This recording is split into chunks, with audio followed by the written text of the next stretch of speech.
Press the button. We're live. Yeah, let's go, Yeah, I baby. got you, man. What's Yeah, up, everybody? yo, brothers. We're just What kind of is this, as we Marsh? What is just this? kind of stumble onto the show real quick. Yeah, is this episode 5 or 6? What's up? Are you It's counting? 12, episode 12. 12. Yeah. No, it's not. It's Brothers in the building. B brothers yeah. in the building. Yo, Marsh, how you doing, man? How was your week? Give me a little bit of your. Yeah. I'm doing all right. Big changes and things, big life stuff. If you guys go check out my Marsh Makes YouTube channel, that's my personal one that used to be Marsh Makes Comics. It's been a bunch of other things too before, but now it's Marsh Makes because I'm also putting music on there too. And there's an explanation of what happened and why there's so much change in my life these days on the big announcement video. So go check that out if you're interested in knowing a little bit more about what Marsh does. But yeah, man, it's been a roller coaster for a while, but it's also been really exciting. That's one thing about roller coasters is they can be really exciting too. So, But it's they good do stuff. have their boring parts for sure too. Yeah, and the scary parts. So, if you guys like roller coasters out there, let us know. Yo, so yeah, episode 12. No, episode. I think this is like 5 or 6. So yeah, we are back. We are back. Yes, for sure. Every week Sunday we've been doing it, so it's good stuff, and it seems like the response has been good. A lot of people are really digging it and stuff, and we appreciate you guys for watching and hanging out with us for sure. Absolutely, yeah. Cool, man. So what are we chatting up about this week, Marsh? Well, there's been a lot of topics that have happened in the last week or so, but this one kind of caught my ear, and it's something that we've been kind of chatting about here and there in little bits and pieces. And I kind of, as I was looking through my notes for ideas, I'm like, you know what, this one I think will be perfect for today. And that is, our musical ear, like I kind of was saying, and kind of what kind of sound as music producers, beat makers, whatever it is, songwriters. We're called the Beat Brothers, but I think it's a lot more universal than that with the people who may or may not be interested. But what kind of sound do you gravitate to and why? And I guess I could kind of pitch it over to you real quick first and see where you're at. But man, like, what is it with your beat making that makes you want to make, like things that sound like pots and pans and and candy coated like guitar strums? Right. Yeah, man. First of all, the topic brings to mind so much. Like, you got cats like I will create, which is he's pretty much sample based at this point. Like the stuff he's doing is just raw, hardcore sampling. Like just. But usually, almost always run through the modular too with some synth bass and stuff too. Okay, yeah, because he does his what's his series called? This synth.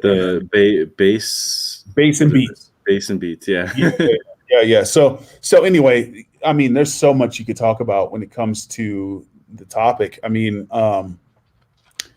gosh, for me, guitar is the first thing that comes to mind.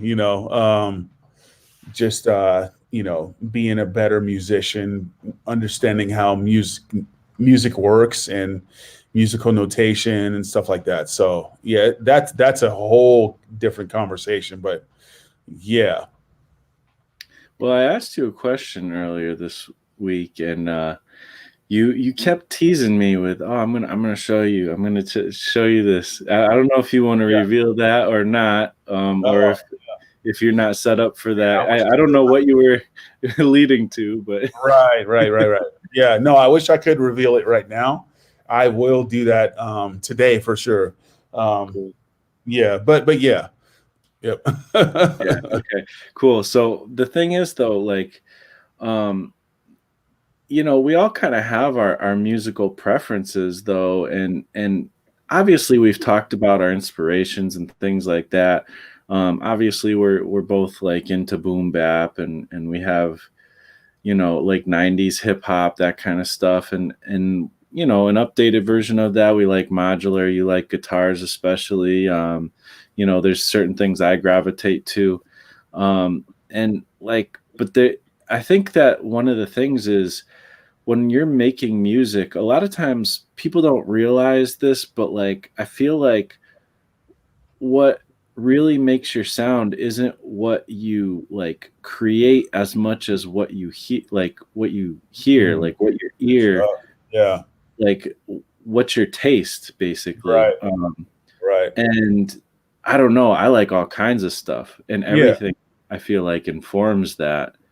But I definitely gravitate more towards certain kind of sounds and stuff like that. And there's some stuff that I've said very much to you, like there's certain stuff that I don't really like, Right. um, Right. Yeah. so it's also a process of like what you don't like too, like what sounds you're not into. Like you've told me some things you don't like. What is the process, man, like when you're trying to, I don't know, when you're creating a beat, like I feel like there's all this decision making and it's like, well, this is working, I'm gonna go with that. This isn't, I throw that away, that type of thing. Right. I mean, you just made a beat Right. last night. Did you go through any of that decision making? No, not really. Yeah, it's all just spontaneous, right? So, but I want to say this, like the main thing that I think is driving my production right now is lo-fi, and Mm, not lo-fi is huge right now. I mean, you can type in lo-fi on YouTube and it's just crazy, right? mhm, Lo-fi hip hop. So, but I feel like that the whole lo-fi vibe comes from where like my heart is concerning hip hop. So 90s hip hop, we are 30 years removed from that right now, right? So that core of 90s hip hop, that lo-fi vibe, mhm. um, there are people, man, shout out to Bad Snacks, like she's all about lo-fi and I love that. And I feel like 30 years removed from that where we are now, that vibe still speaks to me, as a music producer. So that's where I'm kind of like focused right now. Is just getting that vibe, that sound as it is to my ear. You know what I mean? So yeah, yeah. Yeah. So I'd like to almost dig into that a little bit too, a little more is like to you, because when I think of lo-fi, when I used to think of lo-fi, I thought something different. And now when I think of lo-fi, it's a certain thing. So I'm curious what I'd like to hear, like what is lo-fi to you? I know you said like 90s hip hop and stuff, but like Right.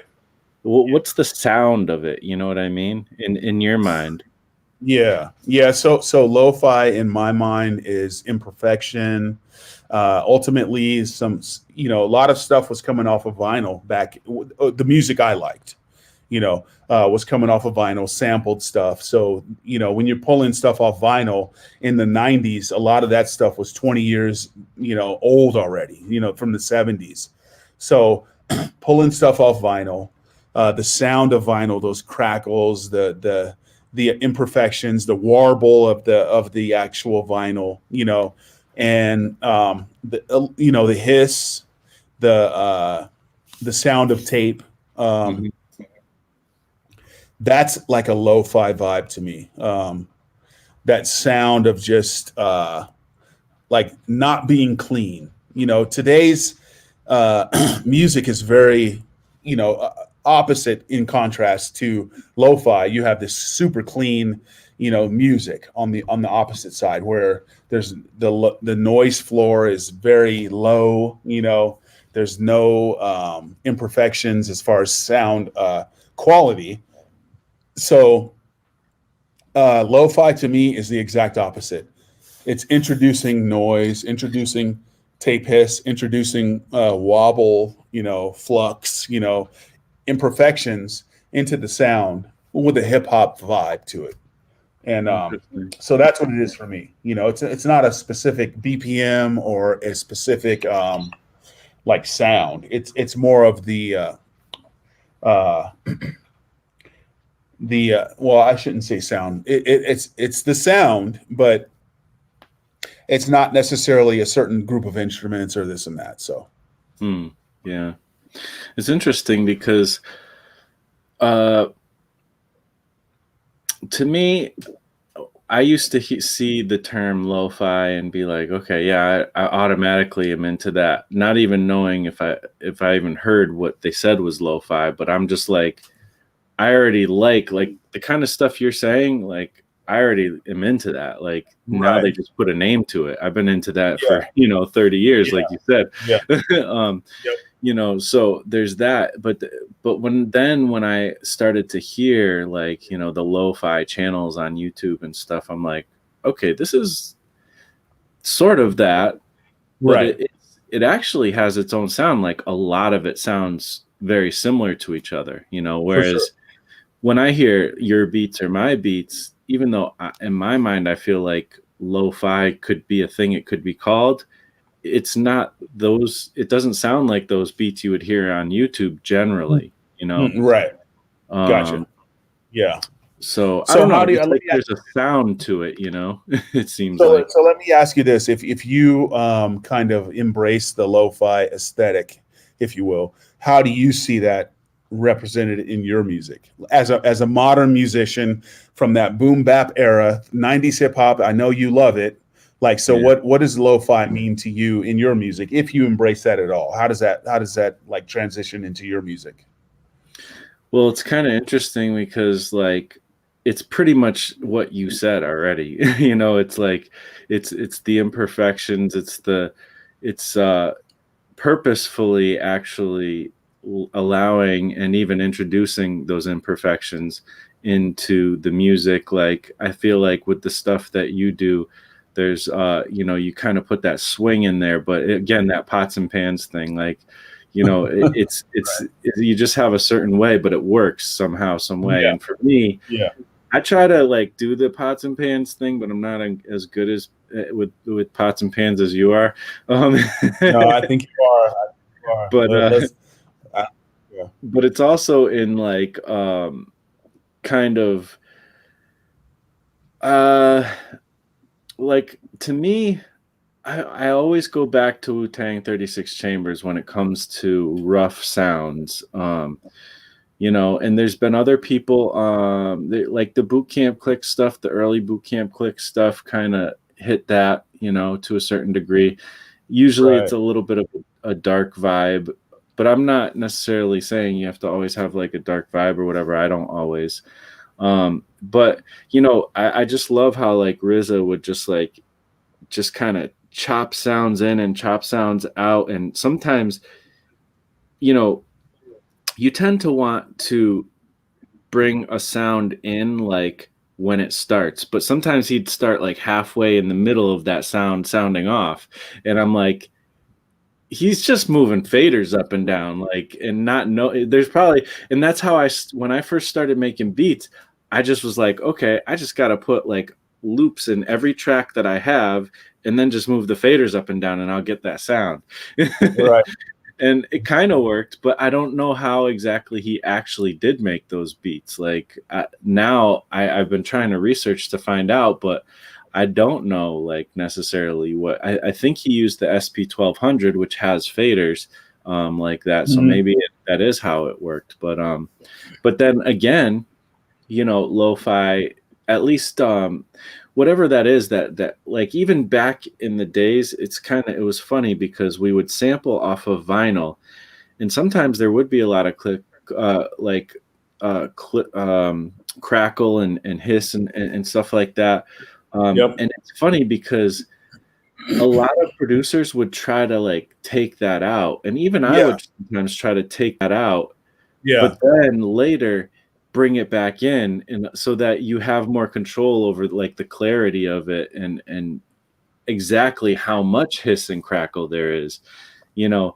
Yeah. But I Yep. actually sometimes I just rather just go with whatever it's got, you know. Sometimes it's really dirty and it's like Yeah. almost the hiss and crackle are even louder than the sounds in there, and I kind of love that. Yeah. But Yeah. you don't Yeah. get No, that for too sure. often. But I don't even Yeah. sample vinyl directly lately anymore. Anyways, I get it usually from YouTube vinyl, that stuff that's recorded on YouTube. But I used to do that all the time. But Yeah. I tend to resonate with lo-fi music that has more of a modern mix, but Mhm. still sounds lo-fi. So, back in the '90s, we were using drum breaks raw from a record, chopping up these breaks. But there was, you got the kick, the snare, the hi-hat, the whole drum pattern in one file, like Mhm. basically one recording, right? You Yep. can't, you can't manipulate that. You know, you can't do much with that Mhm. when you're making a beat. So for me, like what I like is that same vibe, but where I can EQ the kick drum, where I can EQ the snare, where I can EQ the hi-hat and separate everything to give it more clarity, but Mhm. still have those the vibe of the record, but without all the uh, you know, low end information from the kick and all that stuff on one track. So Yeah, it's true. Because if if you put that all on one track, um, like you said, you want to preserve the sound of the kick, but then you're also getting low end stuff from the snare because there's this resonance and stuff and all exactly, kinds of things going exactly. on. So it Yeah. can be difficult. I have heard, actually, we're both friends with Jeremy Dirt, and Yep. he's told me because he uses drum breaks, and he's like, yeah, I use drum breaks, but I also it's a pain in the butt, but I go in and I split all those parts up, and then I Yep. put them on separate tracks, and it still Uh, sounds like a drum break, and it right. is, but it's just you don't realize for the mixing it is Yep. actually split up. Yeah. Yeah, because you can go in and remove all that low end from a hi-hat. Like you don't need all that. The sound of a bass drum coming through with the hi-hat, you don't need all that information. You can cut all Yeah. that out. So that's I'm definitely into that as far as the sound of modern lo-fi. I really resonate with lo-fi music that is like really mixed well. It's not just a break that somebody took from a record and just chopped up a break and just it just sounds so muffled and um, you know just all that Mhm. information. Like you don't need that. Like I love lo-fi, but it's got to be mixed right. It's got to sound um, it's got to sound good. Mhm. Yeah, and I could totally respect that. I sometimes want that, and sometimes I'll keep that drum break on one track, and I'll even make it muddier, like on purpose, like because I love that. It's like the rougher the better sometimes, but Right, I go too right. far with it too sometimes. Yeah, So yeah, it's yeah. like, No, no, yeah, yeah. Yep, yeah. And it's interesting to talk about it because I feel like, you never know what the vibe is of the masses. People love, drum breaks, people love lo-fi, people love dance music. You never know when like something's going to spark off. Not that that matters to us as creatives, like we're going to do our thing, but it's just interesting. And the reason why I say that is because we come from a boom bap era, like '90s boom bap is what we do.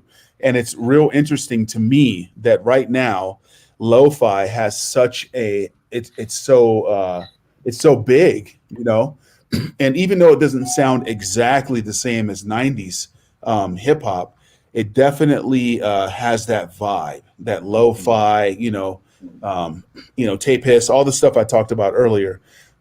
It's cool to see that like coming full circle. Mhm. Um, but I will say I embrace the clean mix, the mix that puts the, everything in its own space, like not Mhm. just focusing on throwing a drum break in your DAW and then playing some samples over it. Like there's more to it than that, like, to me. So Yeah. Yeah. No, I mean, and it does, when I sit there and try to do some mixing and put everything in its own space, it always sounds better. right. So I totally get that.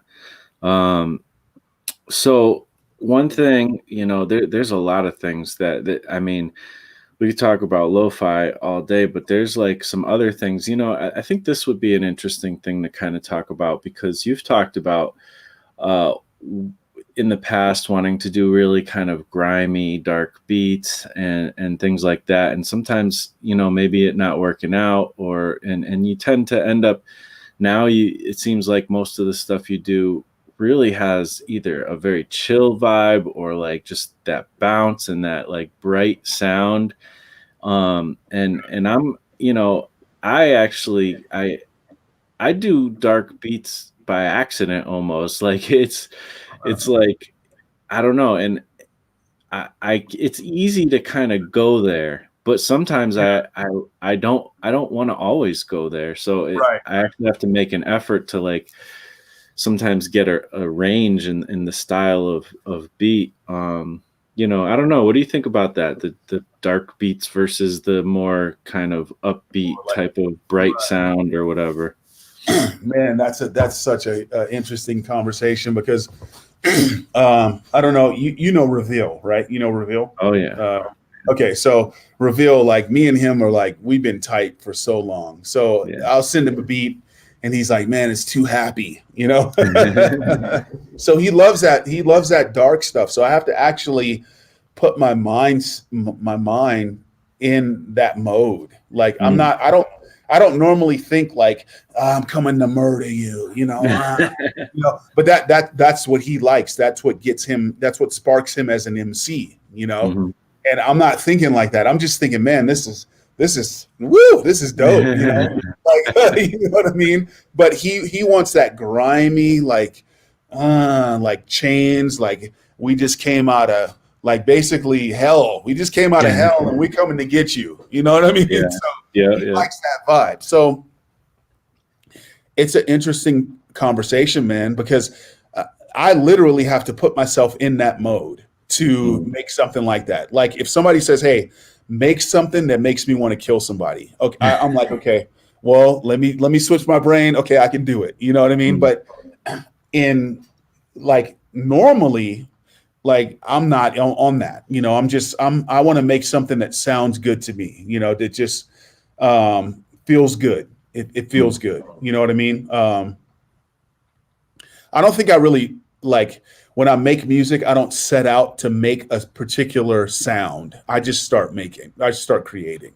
You Yeah. know, I don't set out to make something that's okay. Let me make something super grimy, or let me make something that somebody wants to go out and just get crazy to. I just make something that feels right, like at the moment. Whatever energy that I feel, and it's usually on the upbeat side, on the happy side. That's where I approach my music making. Anytime you hear something that I've made, it's because at that moment, that's the mood I was in, and that's the vibe I came with it. So Totally. Yeah. Yeah, I don't know, it's interesting because I like it all, yeah, and some of the things I do tend to sometimes gravitate towards the dark because it's just there's something fun about it. Like, can I scare the crap out of somebody with this beat? Like, that would be kind of cool. Like, or just like how grimy can I get? Like that kind. I don't know. There is something like that. Like, I like putting like I'm into glitchy stuff sometimes, and I'm into like putting like crazy textures in and stuff. I don't always get there, but like I right. like that kind of stuff. But I like the upbeat stuff too. Like your beats Yeah, are like some of my favorites, man. and Thank you. like yeah, and Likewise, bro. Like, thank yeah, you, and like I always think of things like Tribe Called Quest, De La Soul, like absolutely, man. Mos Def, Talib Kweli, just all Yeah, these different even KRS-One, like that boom bap, like it's hard hitting, like it's got to Yeah, have the drum, the kick and the snare, sure, like hitting you sure, in the sure. face. Absolutely. But it's got also kind of got that bounce and that, like, it almost amps you up and stuff. Yeah. And Yep. Yep. so I don't know. There's a We got a lot of couple things. comments. We got a couple comments. I just wanted to highlight these real quick. I don't know if you can bring these up. So Nefarious, is that right? Mhm. Yeah. So he says,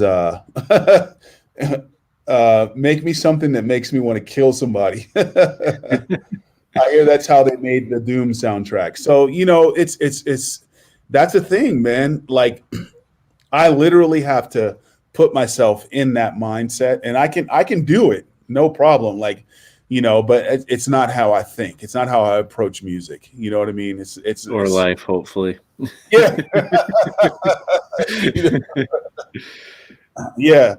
So Griselda. So Griselda comes to mind. Like, we going to murder you, cut you up, and put you like them with my, all this like craziness, right? Like, Yeah. that vibe. Yeah. I'm not making beats like that normally, but if you ask me to do something in that box, I will put myself in that box. I will give it all my energy. You know what I mean? So, Mhm. Yeah. Yeah. Well, I mean, it's funny because I was like really, I feel like I was on the tip of like doing like Tribe Called Quest stuff, and that's like where I was coming from.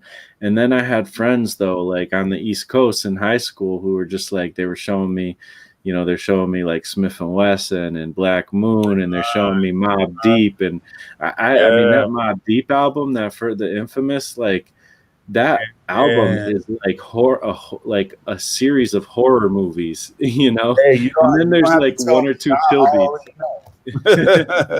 Right, right. So Yeah. I mean that joke was like literally scary almost to listen to, like and then even some stuff like that Dr. Dre did, like the Chronic, some of that stuff was like, damn, I am not ever gonna go to Compton, please don't let me have to go there, like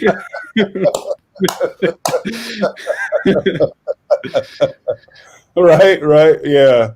No, for real. I feel you on that. straight Yeah. I'm straight out of the suburbs, not Compton.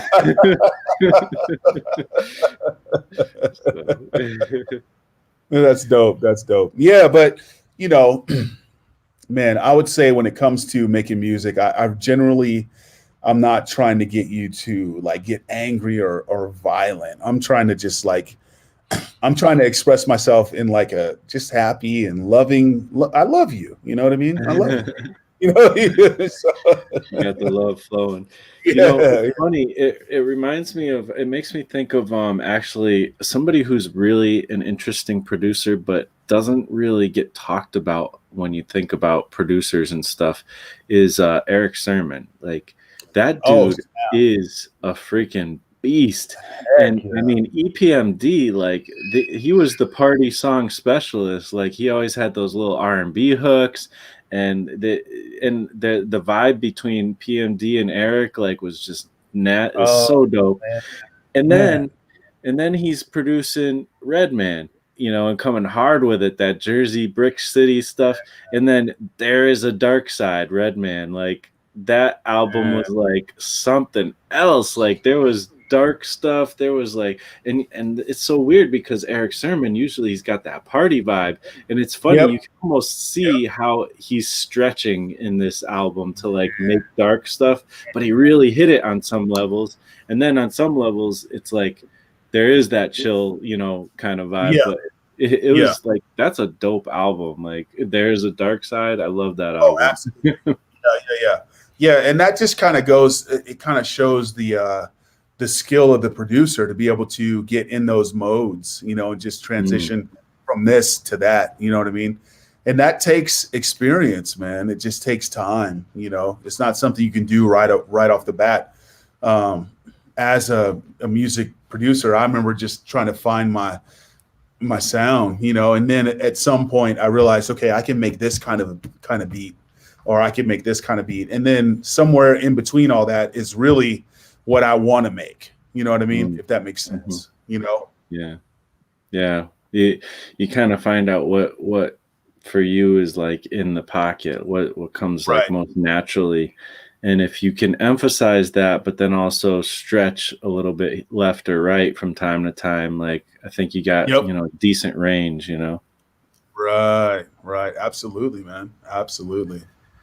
So Yeah. what about because there's different elements to hip hop, like beats and stuff, you got your drums, and again, I don't think I'll always just only make hip hop, but for we both kind of really are most familiar with that. Right. But you got your drums, you got to have that smack you in the face boom bap.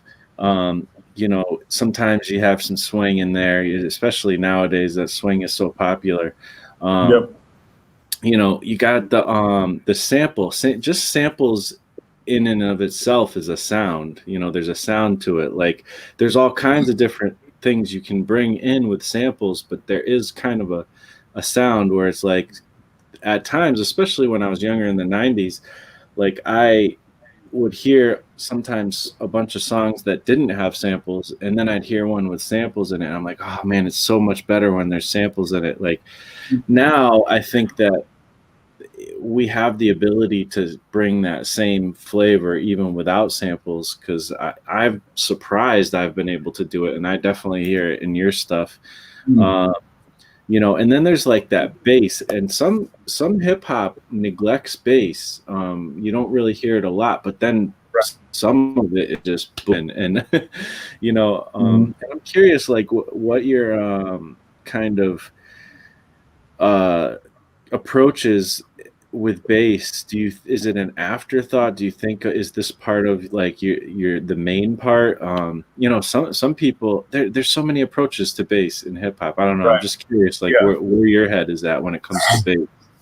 Yeah. So for me, like I typically do, bass lines after like drums and melody work. Hmm. It's pretty much the last thing I think of. Hmm. Uh, but I know people.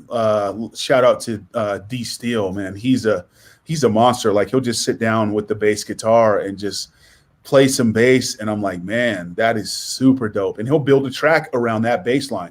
And I feel like I need to do more of that kind of stuff, But generally, I will build out a melody, whether it's me playing guitar or playing a synthesizer or working on the modular, whatever it is. I'll do that stuff first, add the drums, and then the bass is the very last part of the equation. Hmm. Um, yeah, and I don't know why that is. It's interesting you bring that up because, man, why do I do it that way? But I guess you got to have a process, right? You got to have a process. So Yeah.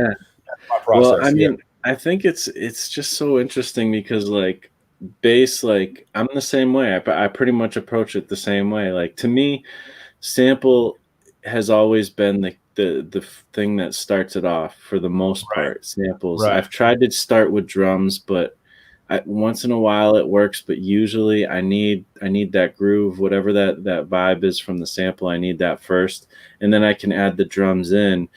And then again, bass is always often an afterthought, even to the point where if I find a dope bass sample, I won't choose it because mm, I I don't I want to get the others, like I don't know, whatever the right, melody is or something, like I right, feel like I'm missing. But some of the greatest beats, I mean, I think of like Low End Theory, the whole album is bass yeah, driven, you know, yep, and yeah, some of it is more just a bass sample than anything. A lot of old school hip hop from that era, or a little bit before that, was like it's just a bass riff and then some fast hard hitting drums, right, right, yep, yeah, and yep, and also like the influence, with hip hop. I mean, reggae is a huge influence on hip hop. Like you can make the argument that hip hop was, comes from reggae, or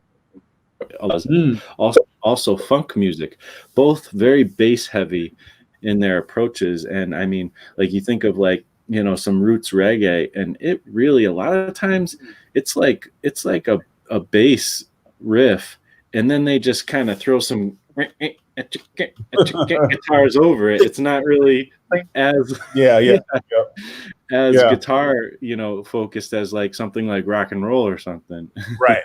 Yep, yeah, yeah. It's true. It's true. Yeah. Totally. So also like just the melody. We've talked about this before, but like melody is, something you're really into.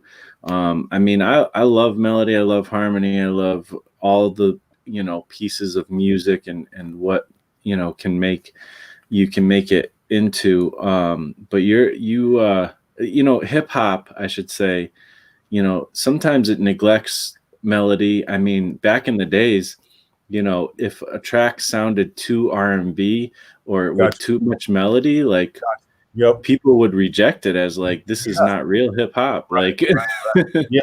And that's but I one of the think things things with changed. Like, yeah, I think that's one of the things with hip hop, you man, and me just wanting to be super expressive.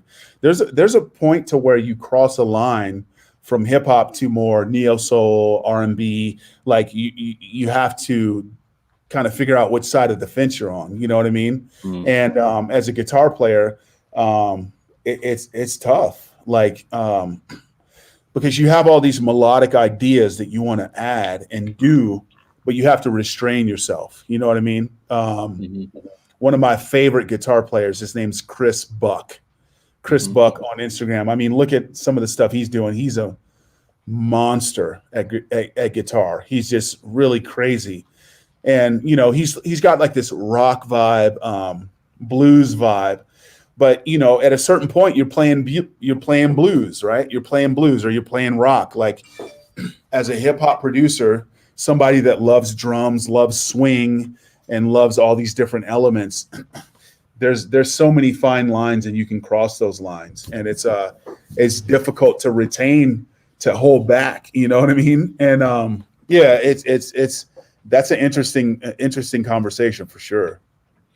Yeah, and I mean to be honest, like as much as you're into melody and stuff, like when I hear your tracks, I hear nothing but hip hop. Like it's like, that's Dope, what it is. And dope.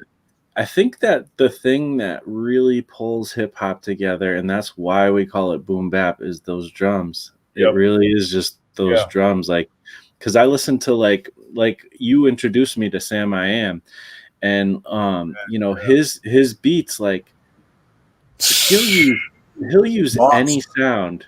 Like the sounds that I would pass up, he'll use them, Yeah. and somehow like he just gets that cracking freaking drums in there, and I'm just like, I'm down. All right, I would never have sampled that, but right now I'm down. Like, Absolutely. Absolutely. Yep. I completely agree. I think, and we talked about it. Oh man, who was it? Oh man, I can't even remember right now. But just that hip hop aspect of it, like just those drums. You know what I mean? Oh man, I thought I had it, but I lost it. Anyway. Yeah, yeah, but yeah, yep, yeah, crazy. man. Yes. So we got Nefarious says samples are dope. Ever since the days of the get down, modern music has thrived on that sound, but it goes way, way, way back. Bach used to sample Vivaldi. I don't know that word. Galliani sampled Beethoven. If Wow. so, yeah. I mean, we all really. I mean, there's nothing new under the sun, man. Yeah. Yeah. That's a good point. That's a good And point. that was always one thing. Like in hip hop, there's a very big rule, and it's don't bite. Mhm.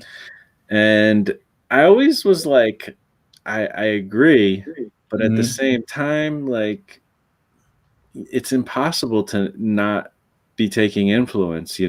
So there's like you say in the fine line, there's a fine line of, you know, take influence and make it your own, or some people take influence and they don't do that, and it becomes a problem.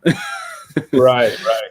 Man, I just you want know to. I just want to highlight this. He said Chris Buck looks like the most baby faced little kid, but he can shred. He does look like a little kid, but he is in the words of what's his name, Mike Tyson, he's a monster. He's a monster.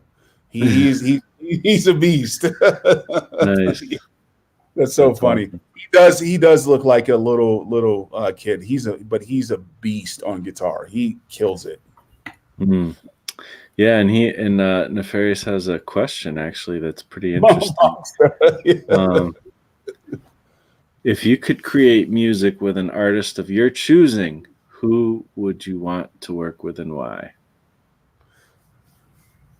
I'm definitely curious what you're thinking on that. Man, wow. I have no idea right now. If you could create, okay, yeah, man, that's a really good question. Gosh, I'd want to. It would be a situation where I want to learn something, which wouldn't really be a collaboration. I feel like it would just be like a teaching session because I don't feel like I'm at the level to really collaborate with somebody to like enhance what they're doing. And I guess I shouldn't really feel like that, but I just want to learn something from somebody, you know? Like if you put me in front of anyone that like DiBiase, like I would just want to sit down with DiBiase and just watch him work. Mm. Like I maybe I could add a little lick here and there, but like okay, take what I have and just let me see you work with this. I want to see how you do it, you know. So it would Yeah. just be kind of a learning session for me. So to bounce the question back at you, Marsh, what would that look like for you? Man, I mean, I don't know if where Nefarious is specifically going with this question, like if he means artist as in rapper or other producers or people who it could be anything, I guess, and Yeah. I feel like, man, there's so many people I would want to work with. Um, I've like fantasized about working with some people sometimes. I mean, one of my favorite creators or artists, hip hop like rappers is KRS-One. I mentioned him before. Like, Yep. I mean, that dude, like, he's the type of person who could read the phone book and you'd be interested. Like, and Mm. and, and like, I just feel like I would have a blast with the blast master. I would have like I would just love hanging out with him and he's the teacher too, and he has that personality where like I would just sit there and shut my mouth and listen, and hopefully he would Yeah. acknowledge my presence. You know, but like that dude is so dope. Yeah. There's so many people. Like again, RZA. I just want to ask him how he made the 36 chambers.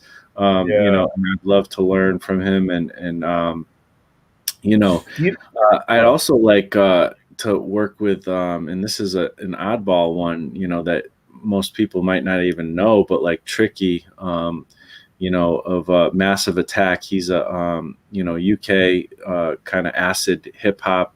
This is back in the day. He did like the Massive Attack stuff, and then he kind of went out on his own. I think he still worked with them and stuff, but yeah. he's done some really interesting things. I really love his vibe. It's like you listen to some of his music and you feel like you're about to be possessed by the devil, but then at the same time, like you watch an interview with him and he's like the most like loving, like huggable, like dude, like so I don't know. Right. He just got this crazy darkness, and there's hip hop in there, but he's also doing other things with other music, and he doesn't, he kind of raps, he kind of just whispers, like he does all kinds of crazy stuff. I love wherever he's coming from. I don't know. I want to learn something from that.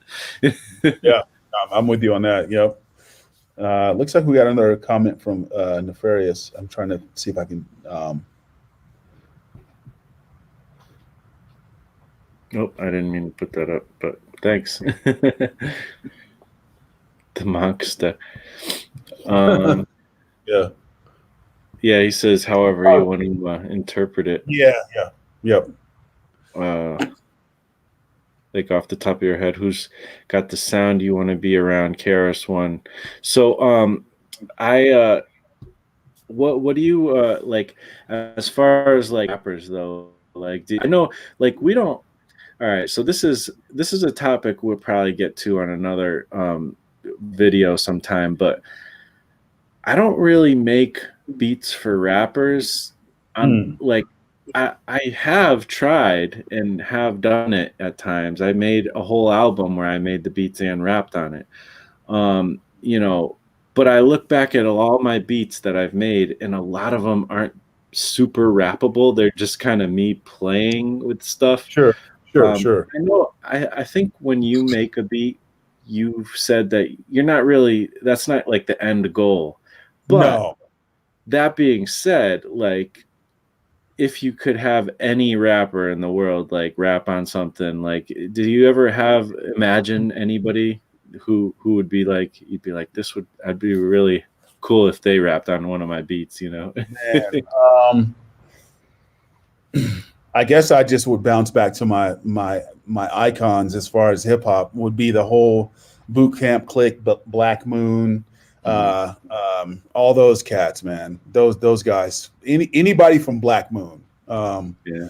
It would be an honor. And actually, my boy SK. I don't know if anybody knows SK, but he my dude has been working with Cocoa Brothers, Smith and Wesson. Uh, for years. I mean, years and years and years. He just put out an album with them. I don't know if it's out now, but it's within a couple days release. And I've always looked at him like, man, it's so dope that you're working with some of my heroes, like some of the legends that I grew up making music with. And he's a lot younger than me. SK is probably maybe 10 years or so younger than me, maybe Mhm. more. And he's working with these dudes that I grew up listening to. It's like it's so crazy. But yeah, anybody from Boot Camp Click, like Cocoa Brothers, Black Moon, any of those guys. Yeah, yeah, Yeah, totally. That's dope. I'd love to work with those guys too, especially Smith and Wesson, because like, and I love them all, but like Smith and Wesson, like, there's something interesting about them because like, I don't know, like being a MC as well, like I break down people's lyrics, and there's nothing like super obviously special about the way they rap, even on like an individual basis. But they just got that thing where they rap together so yeah, well, and they yeah, go back and forth off of each other, and their voice is just different enough, even though they yep, still have that same vibe. And it's just like yeah, back and forth. You just want to be in the yeah, cipher with them, like yeah, yeah. so And dope. at the same time, I want to say this too. At the same time, like me, I think nowadays as a producer, I would want to find somebody that's just so unique, uh, not from generations past, but somebody today that's doing something on Instagram or wherever, just trying to find their voice or their way. I would really love to find somebody that to me speaks to what I'm doing and highlights what they're doing. I think that would be amazing. Like just that, you know, connection of someone just new, completely new, not doing anything that anybody's ever done, just trying to find their own way. I would love to connect with somebody like that. I think even more than working with somebody that I know, I'd rather work with somebody like that. That's interesting, and I could totally see that. Like I have that kind of vibe with me too. Like I don't think about it anymore, but I feel like I've thought that way before. Because like there's that whole thing. I don't know. Like it's kind of cool that like Dr. Dre, like he was able to like he was kind of doing the funk thing at first, and then he got hooked up with Easy and all of them, and he was kind of just I think learning his thing at that point, and did his thing, and then he started finding some interesting artists, and he found like Snoop Dogg, and that was Snoop Dogg was like he's not like the most amazing like technical rapper, but he's got that swag, that flow, Yeah, whatever that is. Like he's got that thing, and it's like you could tell that that was like Dr. Dre was like yeah, yep, helping him get to where he needed to go, absolutely, and then absolutely. he Yeah, found like Eminem, and, and it's like and the I would way love to do something. Yeah, I'd love to do something like that. Just find somebody that sparks my interest, as well as seeing the talent that they have. Like, I feel like that is so amazing. And like you said, he was really good at that. Like Snoop and Eminem, I mean, wow, that's Yeah, crazy. Yeah. it's totally crazy.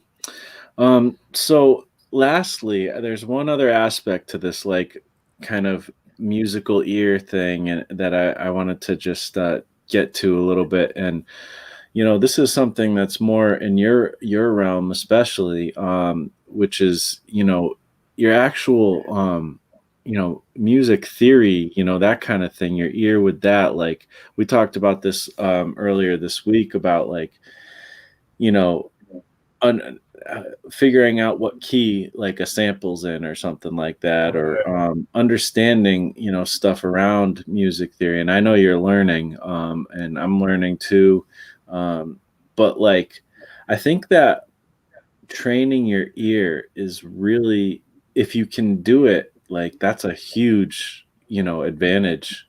um Yeah. like, I was looking up videos actually today about perfect pitch, and what I found out is there's a thing that's more common that you can train yourself to do, which is relative pitch, and it's actually Yep. sometimes even better. Was that a Rick Beato? Was that a Rick Beato video? Older I don't know. guy? I saw a few different videos. Yeah. I'm Gotcha. not Yep. sure who it was, but Yeah. yeah, I mean, like, trying to like, if I could listen to music and know what key it's in, like, that would be Yeah. such a good thing to be able Yeah. to do, Yeah. Yep. Yeah. It's crazy. I just, when I collab with someone, or like I'll listen to an Instagram video, like today, our boy Scarecrow. He's no longer my boy. He's our boy now. Okay. So right. so our boy Scarecrow, dope beat maker, man. I've had so many people talk about him. So if you don't know who he is, check out IG Scarecrow. So anyway, yeah. But I was talking to him today, and I said, "Hey, is this in this key?" And he said, "No, it's in this key." And I was like, "Okay, well, that's the relative. I think the relative flat 5 to that key." So anyway, but I love having those conversations because I want to know, like, where the music's sitting. I want to have an understanding of what's being played, how to play it, how to get in the groove. If I want to. So that's a huge thing with me, the musical aspect of it. And like you said, not a perfect pitch, but relative pitch. You can have relative pitch. So relative pitch is knowing. So if someone plays a C note, a fifth above that would be G. So being able to hear that. So if somebody plays a C, now they play a G. That that's a fifth. Whether it's a fifth above D or whatever, what a fifth sounds like. That difference in tones, relative, and I think to that tone. Exactly. Yeah. It's so interesting because it doesn't matter even what note it is. It's just, it's like, it's what kind of tension it has related to the first note that you played. Exactly. And that's relative pitch. So I've watched a bunch of videos. So relative pitch is actually better than perfect pitch. So perfect pitch is, for those that don't know, perfect pitch is if I play this note, bing, that's a G. Or bing, if I play it, or boom, if I play that note, that's a D. You know that already just by hearing it. Relative pitch is if I play a C and then I play a G, you already know, okay, so if I tell you, hey, this is a C, what is this note? Ding, you're like, oh, F, that's a F, or that's a G, relative to the first note that's being played. It's crazy. And I can't, to me, that's like, that's like being connected to the Matrix. It, like, blows my mind. Like, but that, like, I think if you, like, can learn those skills, like, I mean, I don't know, like, in hip hop, I feel like it can be useful, but it's less of a thing because hip hop just happens to be its own beast. But nowadays, hip hop, I think production has evolved a lot. A lot of hip hop producers are more knowledgeable of music theory than they used to be, I think. And so I don't know. I think it can be helpful either way. Like it can't hurt, that's for sure. But if Yeah, I could listen absolutely. to a sample and know what key it's in, and then rip off a bass or create a bass line, Yeah, then like you're winning. You're winning. You're that winning would be right there. dope. Yeah, I'm winning. Yeah. Real quick, I just wanted to highlight some comments here. Sean always shows up, man. Thanks for Yeah, showing up, Sean. thanks, man. Rick Beato is the man. Absolutely. Like I can't like agree with you more. Like he's a freaking monster. I love him. I love Rick Beato. And he also says, knowing your intervals is money. So basically what we're talking about relative pitch. If I play a C and then a fifth above that would be G, you being able to hear that, and that's what Sean's talking about here. So absolutely agree with that. Yeah. I gotta figure out how to learn that. It takes, it's not really difficult. You just have to spend some time, and not that I know it, like it does take some time to just, you just have to give it some energy. You just have to spend Yeah. time learning. Okay, if this is a C, a fifth above C sounds like this, and then you can go to any note and hear what a fifth above that note sounds like, just because you hear that, like you said, the tension between those notes. Yeah, totally. It's so cool. Like when you start diving into music theory, like it's so interesting to me. Like it's mathematical. It's like It's it crazy. it's like everything. Like the word relative is so like appropriate because things are different depending on what they're close to and what you played before and after. Like a Right. flat and a sharp are two Right. different. It's the same note, but it might be a flat or a sharp, and there's a reason Yeah. why, because it has to do with the other, the Notes chord that are you're in, related. the Yeah. scale you're Yeah. in. So Yep. it's just Yeah. really interesting. And then you add rhythm to that, and all the interesting things with that. Like it's insane, but it's Yeah. also it makes sense too. Like it's very kind of logical in a way. Yeah. Yep. So definitely, man. Let's see what Jake says. What's up, Jake? Tool and Mick Gordon are math magicians. I'd love to see beats made with them. I Uh, mean, there is music based specifically on math.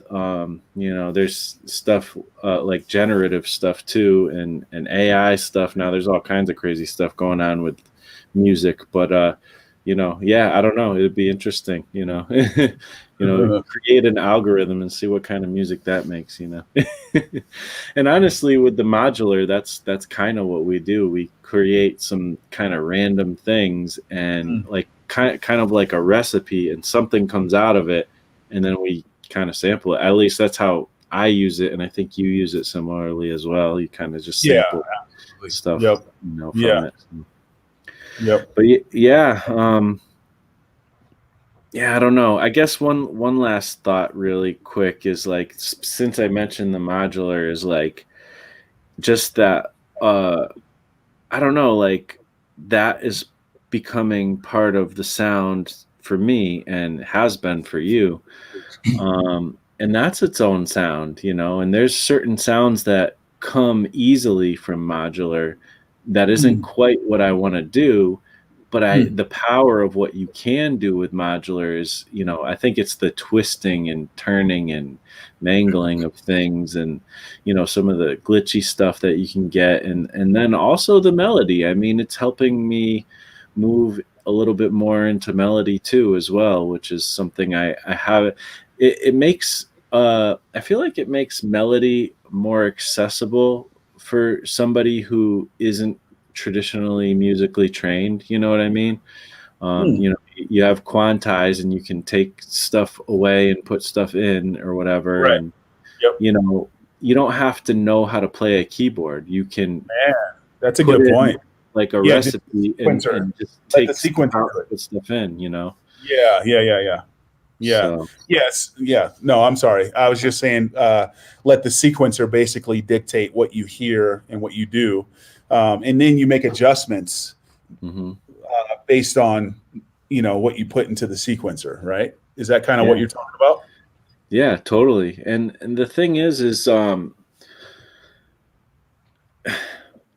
playing an instrument is harder. That like you can still kind of know music to a certain degree without playing an instrument. You can be a singer, you know, and you don't have to know how to technically do that. You can still sing Happy Birthday. You don't, but you'll be in the notes, but you Right. don't know what those notes are. You've never played an instrument, so same thing with your ear. Like you can hear things and say, no, that doesn't sound right. Yes, that sounds right.